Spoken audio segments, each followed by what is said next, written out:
We're about to travel up a holler and down a gravel road to a fascinating doll maker.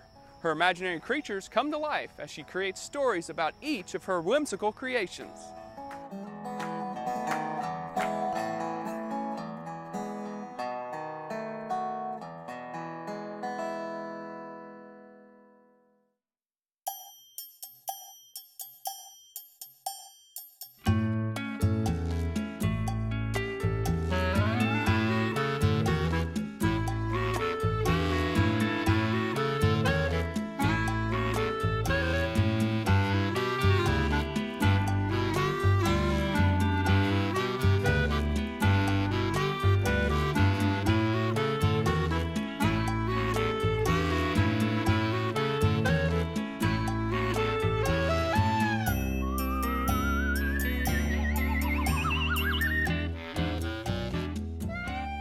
My husband and I traveled the arts and crafts show circuit making wooden Christmas ornaments.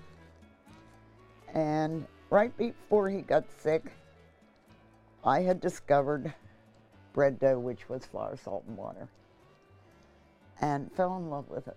And I sculpted things out of bread dough and sold them across the state. Well, then all of a sudden, I discovered that the next year when people would come see me, they would say that a mouse had eaten it or it had got damp and fell apart. So a friend of mine had gone to Germany when Fimo first came out, which is a polymer clay. And she brought me some Fimo. My God, I thought I died and went to heaven. My husband would get so irritated because he'd say, you know what, you could be painting these Christmas ornaments and not fooling with these whatever you're doing. Well, for some reason or other, I had the drive to keep doing it anyway. So I did it. And then he took cancer and passed away, and there I was. So I thought I'd like to just sit by the wood stove and rock and feel sorry for myself. And I decided that wasn't going to cut the mustard, so I started sculpting dolls. Okay, these are the 4 J's. They're a barbershop quartet. It's John, James, Jason, and Jerry. My horses are a little bit different than what the normal horse is because they're doing kind of goofy things. And can't figure out why a white horse has never won the Derby.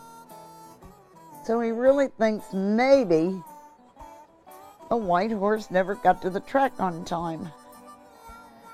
So he stuck him in a cart and wheeled him to the paddock because he was going to be sure this time he was going to get to the track on time. I like him.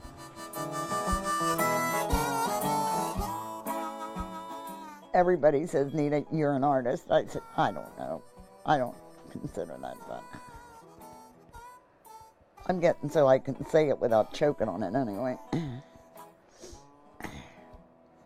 And often when I start out, I have no idea what this guy's going to be or what he's going to really look like. That's why I always give him his eyes first, because he has to look at me to tell me what he's going to do. And if he doesn't talk to me, very often he goes in the garbage. Do something. Don't ever say, I'm too old to do it. I would set up the Wool Festival 3 or 4 years ago, and this gal came up to me and she said, have you ever been juried by the Kentucky Craft Program? I said, no. She said, why not? I said, I don't know. So she gave me the guy's name to call, and I said, I'm too old to do that. She said, how old are you? I said, I'm 79 or 76 or whatever I was then. She said, I'm 82. Get up off your butt and do something. So that's how come me and she get juried into everything this year. So her name is Miss Congeniality. She lives in a retirement home, and it's her 90th birthday. And she has been voted by all the residents to be Miss Congeniality. So she has her crown on her head, her stripe, her corsage on her shoulder, and she's got her 90th day birthday cards in her hand. So across the state, we've opened many horse retirement farms. And he lives in one called Run No More Farm. Woo. He doesn't hear too well, so he's got his ear horn in his hand. And on his table, he's got his favorite snacks, which are carrots and apples, his horse liniment, his painkiller, and believe it or not, he's got a bottle of Viagra.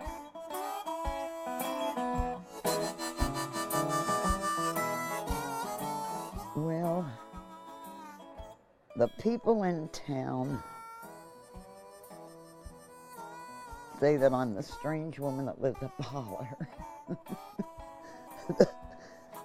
They just don't quite understand what I do or why I do it. And I've had several front page articles in our local newspaper. I've done shows throughout northern Kentucky, greater Cincinnati, Indiana.